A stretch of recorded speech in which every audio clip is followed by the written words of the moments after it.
हे बघू शकता, हा चना तुम्ही बघू शकता, हा वाटतो का कोणाला, की जुन्या बेडवर आलेला आहे, ठीक आहे. आणि हे बघा त्यानंतर हे सुद्धा तुम्ही काबुली सुद्धा तुम्ही चना बघू शकता. एवढा खतरनाक प्रकारे याला जो आहे कॅनोपी बनलेली आहे, जी काही क्वालिटी आहे तुम्ही बघू शकता. झाड बघू शकता किती डेंजर अशी जी आहे, ही झाडं बनलेली आहे. तर हे फक्त जे आहे जुन्या बेडवर, ठीक आहे. मित्रांनो निव्वळ हेच पीक नाही आपलं, हे हा बघा हा सुद्धा चना आहे. त्यानंतर काबुली सुद्धा चना आहे.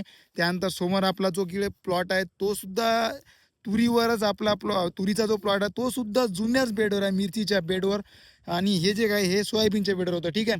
आणि तिकडे टरबूज सुद्धा लावलं आपलं, आणि टरबूज सुद्धा जे आहे मिरचीच्याच यावर्षीच्याच बेडवर आपण टरबूजसुद्धा लावलेलं आहे. आणि तीनही पिकं समजा 4 पिकं धरू आपण, हे एक चारही पिकं असे खतरनाक क्वालिटीमध्ये आहे, की तुम्ही विचारसुद्धा करू शकत नाही. म्हणजे मला सुद्धा जो आता विश्वास बसलेला आहे, जुन्या बेडवर शेती किती डेंजर येऊ शकते, म्हणजे किती जबरदस्त येऊ शकते जुन्या बेडवर. म्हणून मला हे सांगायचं आहे, की एक वेळा नक्कीच ट्राय करून बघा. ट्रॅक्टर असो, घरी नसो, काहीही असो, एक वेळा तुम्ही फक्त ट्राय करून बघा, ठीक आहे.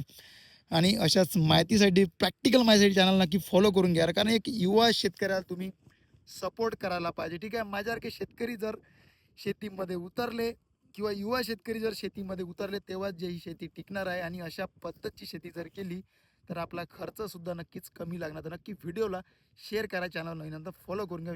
फॉलो फॉलो करून घ्या. आणि फेसबुकवर सुद्धा असेल तर नक्की फॉलो आणि लाईक कमेंट नक्की करा. धन्यवाद.